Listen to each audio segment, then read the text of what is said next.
Pagi untuk kita semua. Oke. Sebelum kita memulai proses pembelajaran kita pada hari ini, marilah kita menghadap Tuhan di dalam doa. Kita berdoa. Bapa dari surga, Bapa kami bersama anakmu Yesus Kristus. Terima kasih Tuhan karena Engkau memberkati kami dari malam yang gelap gulita hingga pada pagi yang indah ini. Pada pagi yang indah ini kami akan memulai proses belajar mengajar kami. Mereka memberkati kami dari awal, pertengahan hingga pada akhirnya. Sehingga apapun yang kami dengarkan boleh kami mengerti dan kami pahami. Ampuni setiap salah dan dosa kami, dan Yesus Kristus kami berdoa. Amin. Jadi baik, sekarang Ibu terlebih dahulu mengambil absen ya. Yang pertama Agnes Pedabaka, Angelita Ningsia Libil, Cynthia Rabutamar, Cinta Stefani, Katie, Devita, Lorenzi, Denny, Cynthia, Indriani, Intan, Jericho, Marcelina, Octavina, Rambu Hamudewa, Rambu satu tadi ya. Rambu Ayla Grace, Ronaldo Alba ya.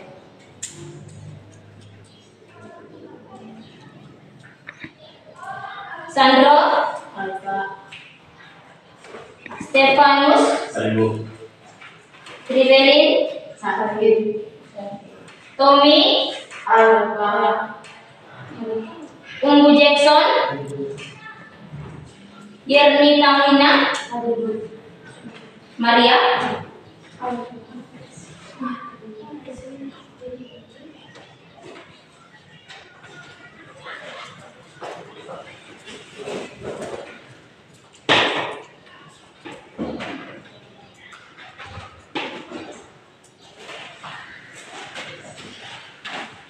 Jadi baik, materi pembelajaran kita pada hari ini ambil pada, kalau di buku cetak itu di bab 10 batas-batas dalam berpacaran.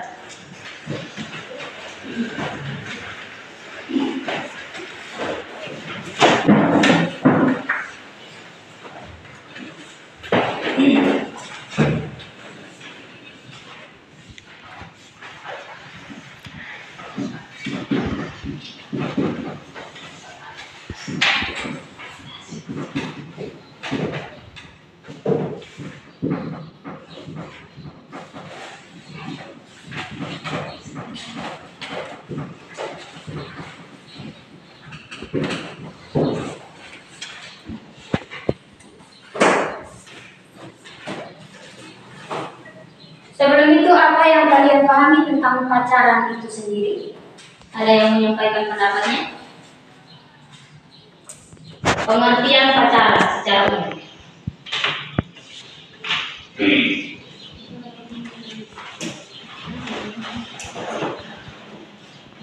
Silakan. Pengertian pacaran secara umum.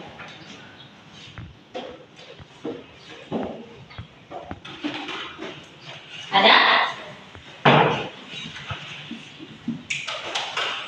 Oke, jadi pacaran adalah menjalankan suatu hubungan di mana dua orang bertemu dan melakukan serangkaian aktivitas bersama agar dapat saling mengenal satu sama lain. Nah, artinya bahwa kegiatan pacaran adalah kegiatan yang dilakukan oleh dua orang insan yang berbeda kelamin dengan tujuan untuk saling mengenal satu sama yang lain. Ya, bukan berarti pacaran kalian harus jalan tiap hari. Tetapi pacaran di sini dalam bentuk iman Kristen adalah proses untuk mengenal satu sama yang lain. Tentu kalian pacaran untuk memiliki tujuan ya.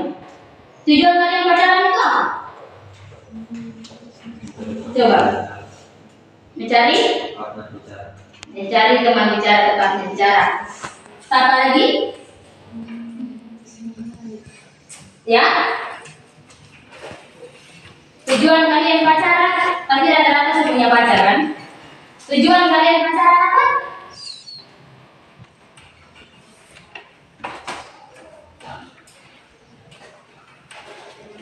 Oke, ketika kita berbicara tentang batas-batas dalam berpacaran, kita harus tahu apa yang menjadi tujuan utama kita untuk menjalin hubungan atau berpacaran. Tentunya ketika kita pacaran, kita tidak mempunyai tujuan. Ya,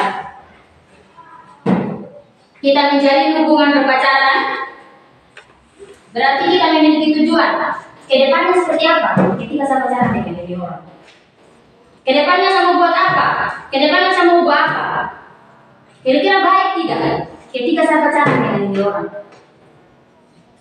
Jangan sampai pacar yang kalian pilih itulah lebih membuat kalian jauh lagi daripada Tuhan. Bukan semakin mendekatkan diri kepada Tuhan.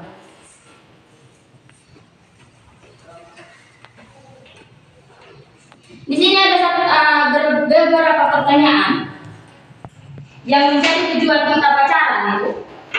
Yang pertama, apakah kalian pacaran hanya ingin mengisi waktu kekosongan kasih kalian?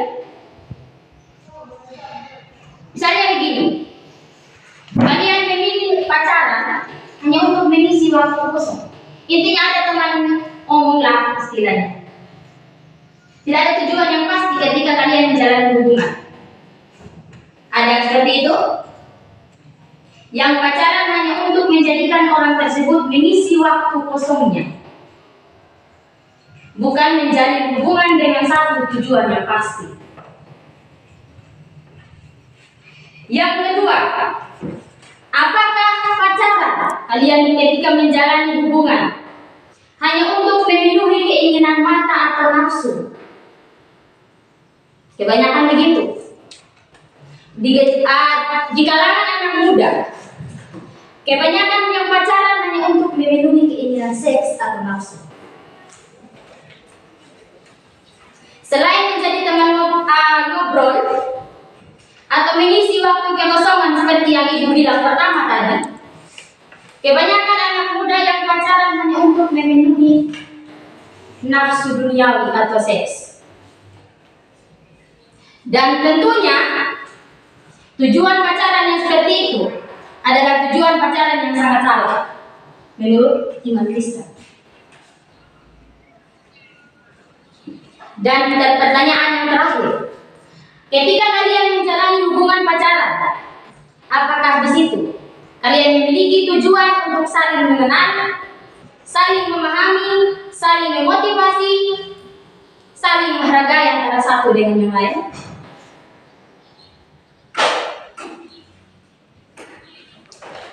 Ada seperti itu? Baguslah kalau ada. Jangan kalian menjalani hubungan pacaran seperti pada tujuan yang pertama dan yang kedua. Karena itu kalian menjalani bukan hubungan pacaran, tapi hubungan duniawi yang hanya untuk memenuhi waktu kekosongan dan waktu untuk memenuhi hubungan hasrat kalian.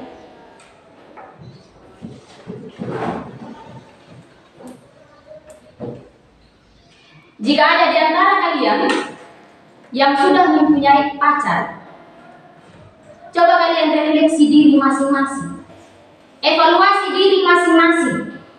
Kira-kira saya pacaran tujuannya untuk apa? Jangan sampai kalian masuk pada tujuan yang pertama dan yang kedua, yaitu hanya mengisi waktu kekosongan, dan yang kedua hanya untuk memenuhi nafsu seks. Sekarang kebanyakannya baru di tahap pacaran sudah banyak perempuan yang hampir di luar nikah. Itu karena apa? Karena di awal kalian menjalani hubungan, kalian tidak tentukan tujuannya untuk apa.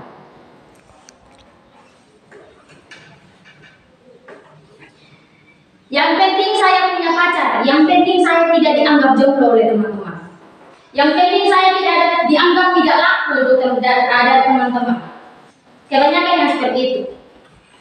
Karena kebanyakan, saya juga pernah tanya siswa, kira-kira tujuan kalian pacaran apa? Dan kebanyakan yang menjawab bilang, karena happy aja, makanya pacaran.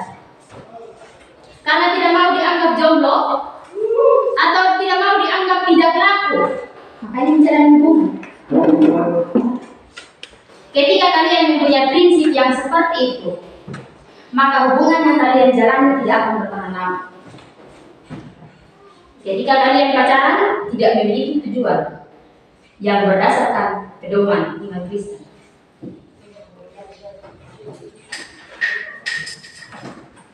Jadi ketika kalian yang pacaran sekarang ini, pikirkan lagi kembali ya, tujuan kalian awal pacaran itu apa? Pacaran bukan berarti kalian bebas untuk saling memeluk, saling mencium. Ya, menurut pandangan iman Kristen itu belum boleh dilakukan. Karena hal-hal tersebut yang pantas dilakukan adalah orang yang sudah menikah.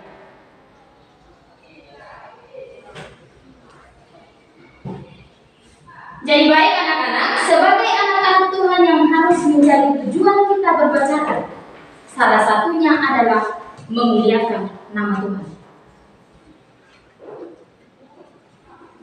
Proses berpacaran adalah proses di mana kalian bertumbuh menurut iman Kristen. Bukan proses untuk bertumbuh lebih jauh dari Tuhan. Ya, pacaran menurut iman Kristen adalah proses di mana kalian bertumbuh menurut iman Kristen dan semakin mendekatkan diri di hadapan Tuhan.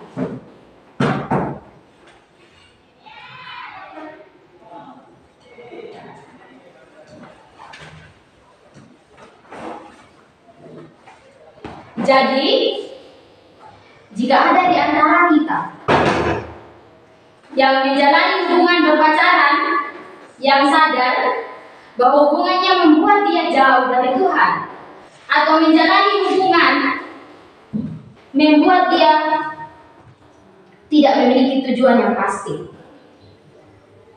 ya, saran saya berdoa dan introspeksi serta mengevaluasi diri masing-masing. Mengevaluasi diri pasangan kalian. Penting lagi evaluasi diri sendiri. Kira-kira ketika kalian pacaran, apakah kalian semakin mendekatkan diri kepada Tuhan atau semakin menjauhkan diri kepada Tuhan? Dari Tuhan. Itu yang menjadi tujuan kita pada hari ini. Di mana ketika berpacaran itu harus memiliki tujuan yang jelas, dan pastikan tujuan itu seturut dengan pedoman iman Kristen, bukan seturut dengan hasrat duniawi.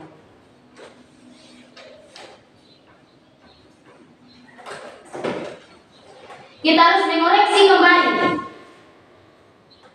ketika kita menemukan hubungan kita salah atau keliru menurut pandangan iman Kristen. Marilah kita mengoreksi kembali hubungan kita. Tujuan kita pacaran itu awalnya apa? Ya. Jangan ketika kalian sudah sadar bahwa hubungan kalian menjalani salah, hubungan yang kalian jalani menyimpang, kalian tidak evaluasi. Fungsinya pacaran itu untuk saling mengenal, saling memahami, saling menasihati, saling memotivasi. Apalagi kalian di bangku sekolah, bukan saling menjatuhkan.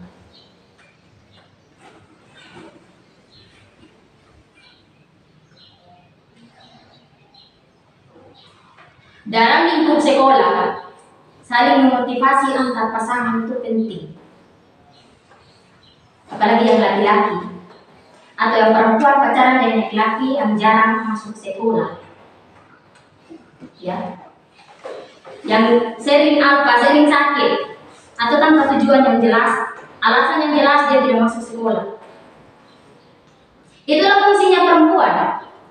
Bagaimana dia memotivasi pasangannya, bagaimana dia mendorong, ya, pasangannya agar lebih rajin, bukan kasih tinggal.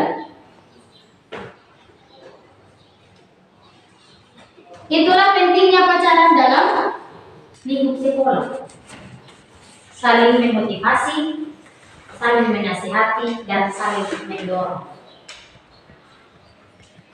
Bila perlu, kalian ada nilai, ya, dalam lingkup berpacaran. Salah satu caranya itu pakai adu nilai. Sederhana aja. Siapa yang nilainya paling tinggi, suruh dia traktir atau apa. Itu tergantung kesepakatan kalian. Karena dari begitu, dia ada motivasi atau dia ada keinginan untuk belajar. Dia tidak sering apa lagi.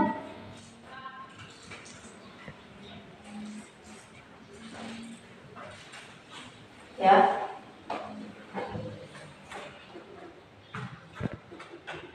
Berbicara tentang pacaran, ada satu pertanyaan.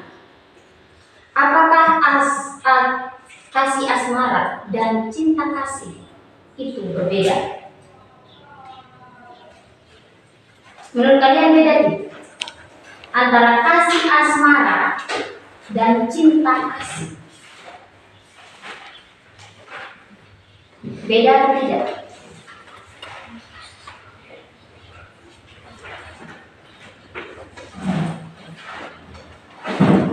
Antara cinta kasih dan kasih asmara. Beda. Bedanya di mana?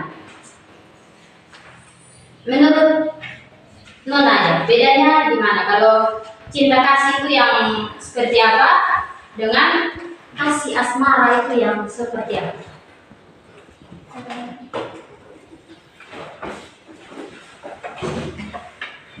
Kita omong. Salah benar, itulah proses mencoba.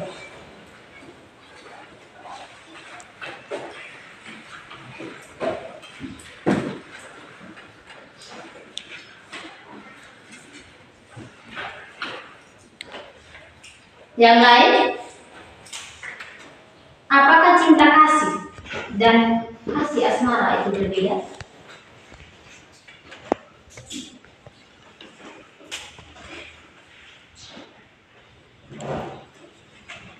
Oke, tentunya berbeda. Ya.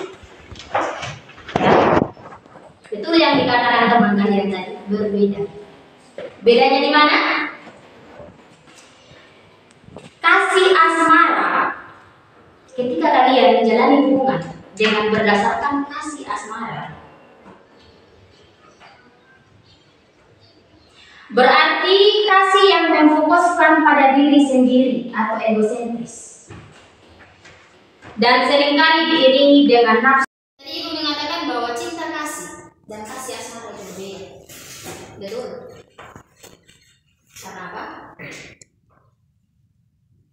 Menjalani hubungan dengan kasih asmara berarti menjalani hubungan yang mementingkan diri sendiri atau ego.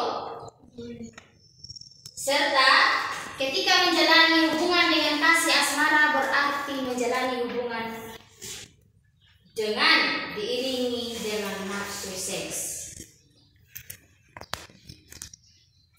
Sedangkan ketika kita menjalani hubungan dengan cinta kasih, berarti kita menjadi orang yang tidak egois atau tidak mementingkan diri sendiri.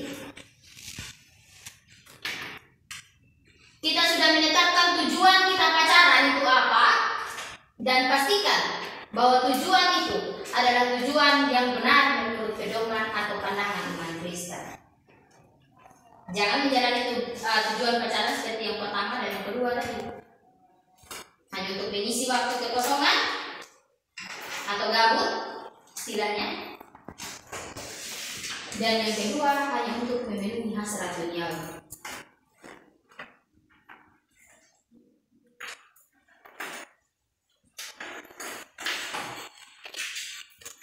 Sekarang ibu mau tanya,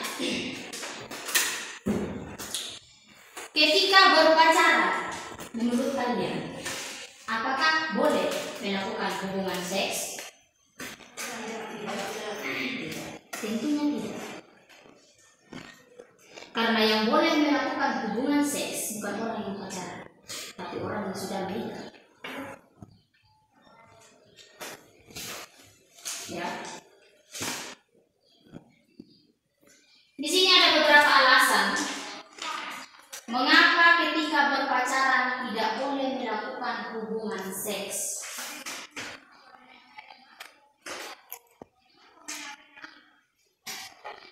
Yang pertama, tentunya ketika kalian berpacaran dan melakukan hubungan seks, alasan yang pertama adalah bertentangan dengan iman Kristen.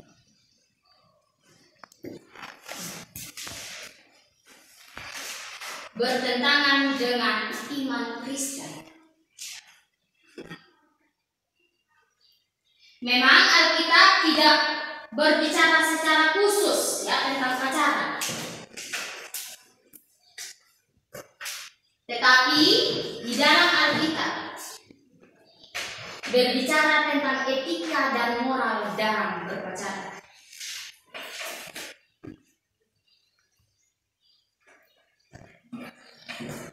Alkitab secara khusus tidak membahas tentang pacaran sendiri. Tetapi Alkitab berbicara tentang etika dan moral ketika menjalani hubungan pacaran.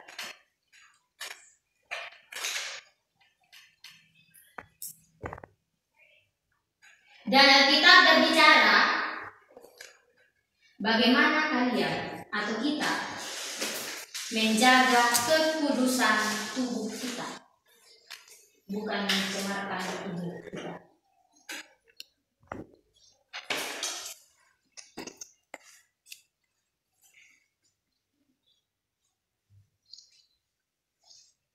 Yang perlu kita tanamkan adalah Alkitab mengajarkan sebagai perempuan ataupun sebagai laki-laki menjaga kekudusan tubuh kita, karena tubuh kita adalah tempat tinggal Allah atau bait suci Allah. Oleh karena itu, wajib bagi kita untuk menjaga kekudusannya dan menjaga tubuh kita tetap suci.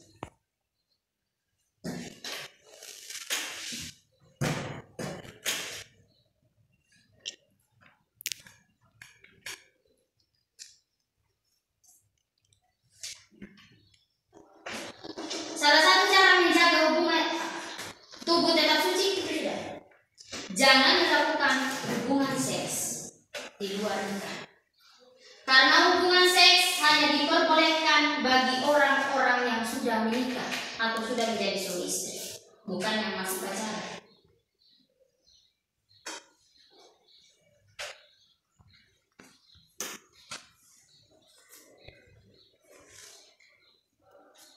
Alasan yang kedua, mengapa hubungan seks tidak diperkenankan bagi kita yang menjalani hubungan pacaran, yaitu alasan kesehatan. Ya. Ketika kalian atau kita sekalian menjalani hubungan seks ketika pacaran, tentunya mengganggu kesehatan kita. Dan kita akan mendapatkan penyakit yang serius. Salah satu penyakitnya apa biasanya? Yang umum. AIDS. Ya. Selain hamil di luar nikah bagi perempuan, menjalankan atau melakukan hubungan seks ketika pacaran dapat kita peroleh penyakit yang serius.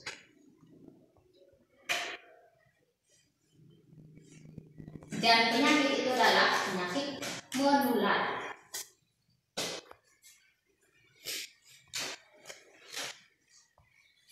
Penyakit-penyakit itu seperti hepatitis, AIDS, dan HIV. Bukan hanya itu saja. banyak penyakit-penyakit lain yang muncul atau timbul ketika kita melakukan hubungan seks di luar nikah atau ketika masih pacaran.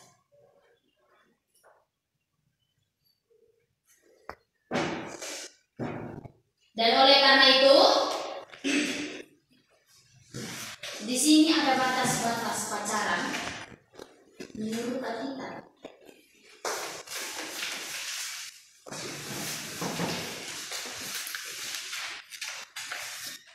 Sebelum ibu lanjut kepada poin berikutnya, sejauh yang ibu jelaskan, adakah yang ingin menanyakan sesuatu atau yang ingin bertanya?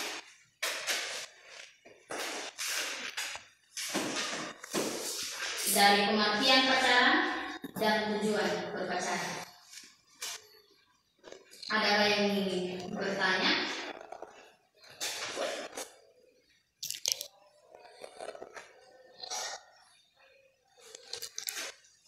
Tidak ada? Oke.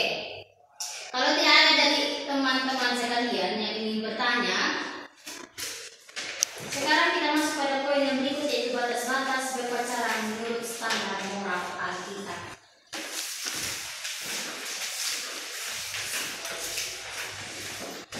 Batas-batas berpacaran menurut standar moral Alkitab.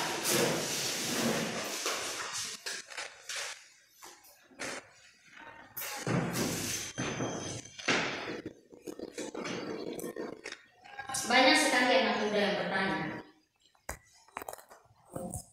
ketika pacaran, apakah boleh ciuman? Apakah boleh pelukan? Apakah boleh pegangan tangan? Pertanyaan-pertanyaan seperti itu sering muncul ketika kita menjalani hubungan berpacaran. Menurut kalian boleh tidak? Tidak.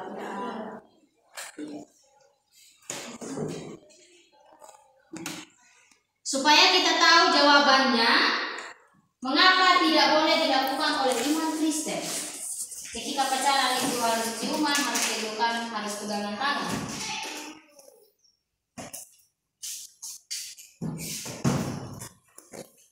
Ada yang bawa kita? Tidak ada. Ibu baca ya. Di sini dalam Roma 12 ayatnya yang kedua,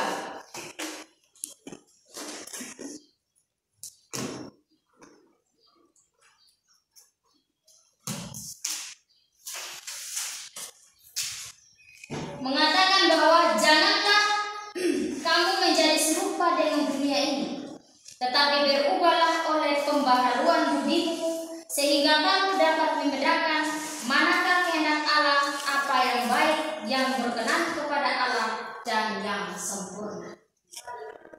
Itulah dasar kenapa ketika pacaran tidak boleh ciuman, tidak boleh pelukan, dan tidak boleh pegangan tangan.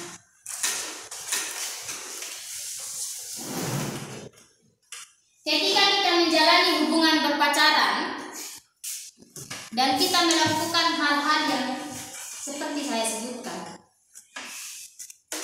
berarti kita menjalani hubungan yang serupa dengan duniawi. Ya.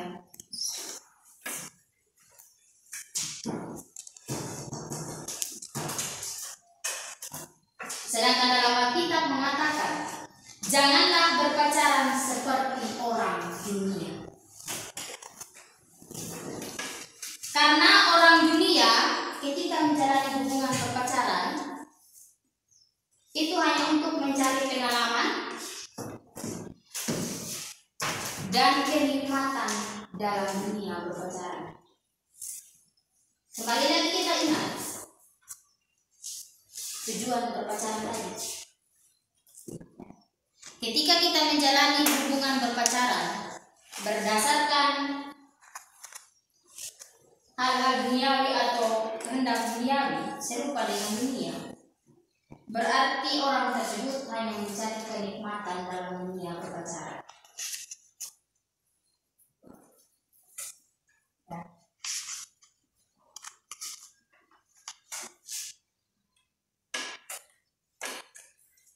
Dan yang perlu kita tekankan sebagai anak-anak Tuhan Yesus,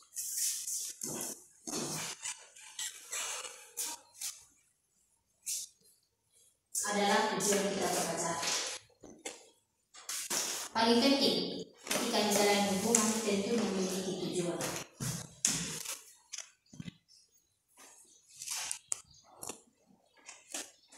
Dan salah satu tujuannya adalah untuk memuliakan nama Tuhan.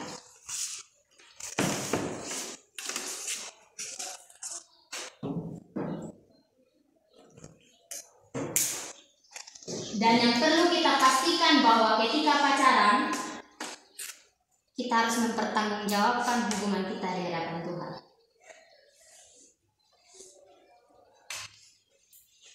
Dengan kata lain, dalam berpacaran wajib menjaga kekudusan tubuh masing-masing, bukan mencemarkan tubuh kita. Itu yang menjadi poin penting,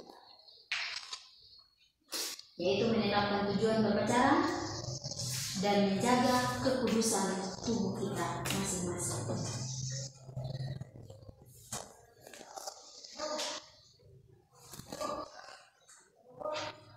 Adapun penjelasan yang terakhir atau poin yang terakhir bagi kita, ada penjelasan menurut Alkitab mengenai pacaran. Terdapat dalam Yeremia 29 ayat 11, Amsal 23 ayat 18 dan 1 Korintus 3 ayatnya yang ke-16.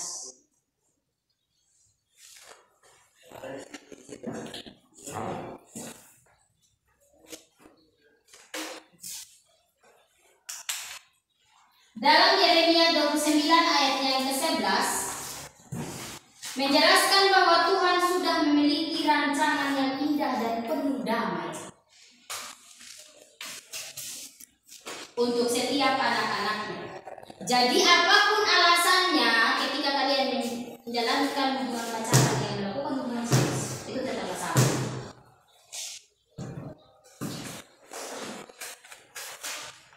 Ya. Karena itu sangat tidak diperkenankan oleh Allah.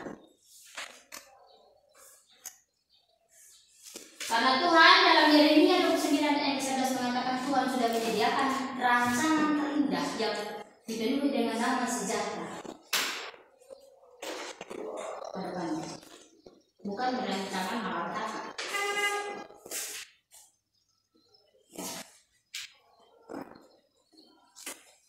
Yang kedua terdapat dalam Roma Amsal 23 ayat 18.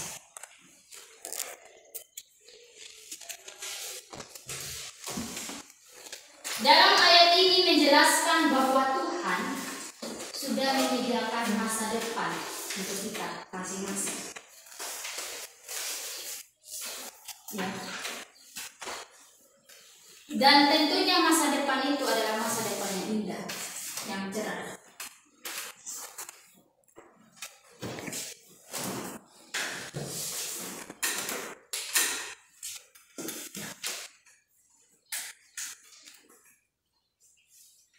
Jadi kita tidak perlu takut.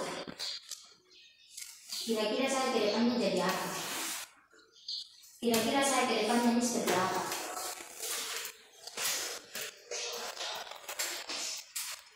Yang perlu kita tekankan bahwa Tuhan sudah menyediakan masa depan yang indah bagi kita masing-masing.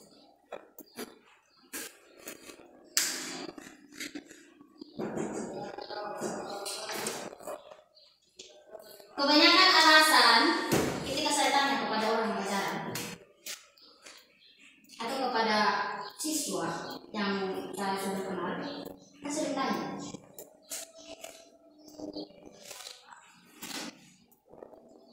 kira-kira ketika pacarmu mengajak melakukan hubungan yang atau melakukan hal yang salah menurut pandangan iman Kristen, dan ketika kamu menolak, pacarnya mengancam saya. Ketika perempuan tidak mau, maka laki-laki akan memutuskan dia atau meninggalkan dia. Itu alasan yang sering saya dengar ketika dalam hubungan laki-laki. Banyak laki-laki yang jauh itu. Ketika saya ajak tapi dia tidak mau, berarti saya putus saja. Berarti saya kasih tinggal dia. Itulah ciri-ciri orang yang tidak memiliki tujuan berpacaran. Punya tujuan tapi tujuannya hanya untuk memenuhi hasrat duniawinya saja. Bukan saling mengenal, bukan saling memahami, bukan saling menjaga lagi, tapi hanya untuk memenuhi hasrat duniawi. Oleh karena itu hal-hal seperti itu mengingatkan kepada kita tidak perlu takut ketika mendapatkan ancaman seperti itu. Karena apa? Karena Tuhan sudah menyediakan masa depan yang indah bagi kita. Bukan berarti ketika kita putus dengan orang itu kita langsung mati atau meninggal di tempat. Ya, berarti kita tidak mempunyai masa depan lagi.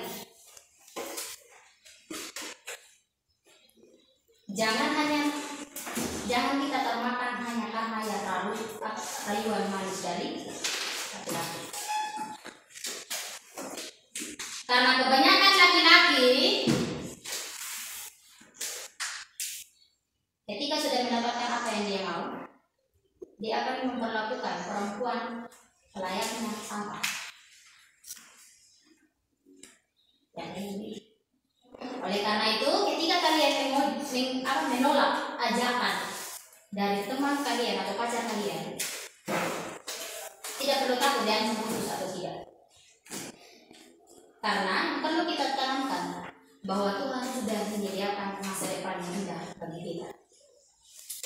Kalian tidak akan menyesal ketika kalian menolak ajakan dia. Malahan kalian menyesal ketika kalian menerima ajakan dia. Karena apa? Selain hamil di luar nikah, kalian juga mendapatkan penyakit yang serius.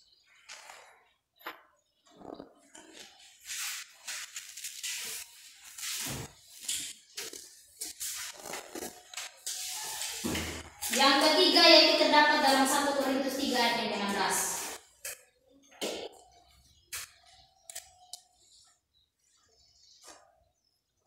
Ayat ini berbicara tentang tubuh kita adalah bait Allah atau bait Roh Kudus. Jadi oleh karena itu kita sebagai anak-anak Tuhan harus menjaga kekudusan tubuh kita. Harus menjaga kesucian tubuh kita.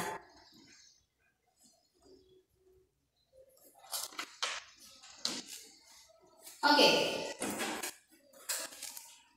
Apakah ada yang bertanya atau yang memberikan pendapatnya?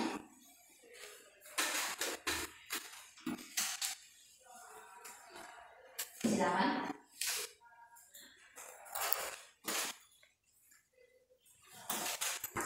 Yang memberikan pemahamannya tentang materi hari ini, apa yang bisa dipahami, apa yang bisa dipelajari ketika mempelajari hubungan atau materi tentang batas-batas pacaran.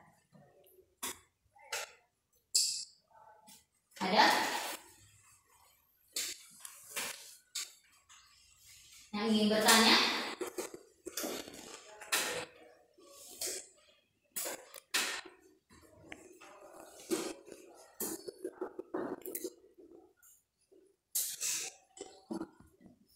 Tidak ada ya? Oke. Jadi kesimpulannya bagi kita adalah gimana dalam berpacaran tentunya mempunyai batas-batas. Oleh karena itu, sebagai pemuda Kristen, marilah pacaran menurut iman Kristen. Itu yang menjadi poin penting bagi kita. Berpacaranlah menurut pandangan iman Kristen, bukan menurut pandangan hasrat dunia.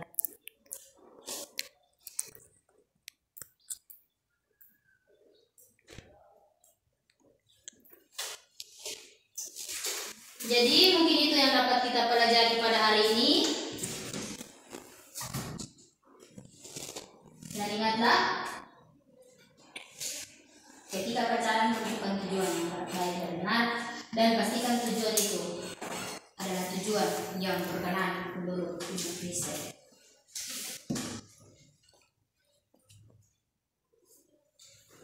Materi kita hari ini sampai di sini saja. Selamat siang dan shalom. Untuk itu, saya minta satu orang untuk memimpin dalam doa.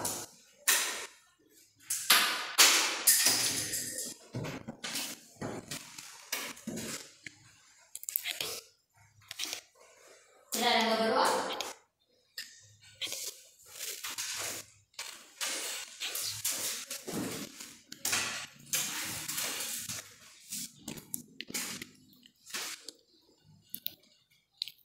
Masa jangan sampai kalian tidak berdoa ya?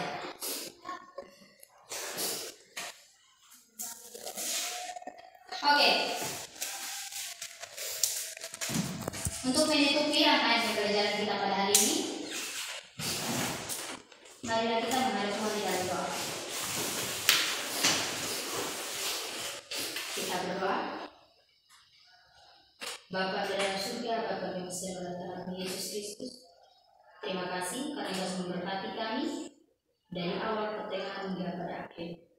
Kiranya apapun yang mendengarkan, boleh kami tanamkan serta kami mengerti, dan boleh juga kami aplikasikan di dalam kehidupan kami hari lepas hari. Ampuni setiap salah dan dosa kami, dalam Yesus Kristus kami berdoa. Amin.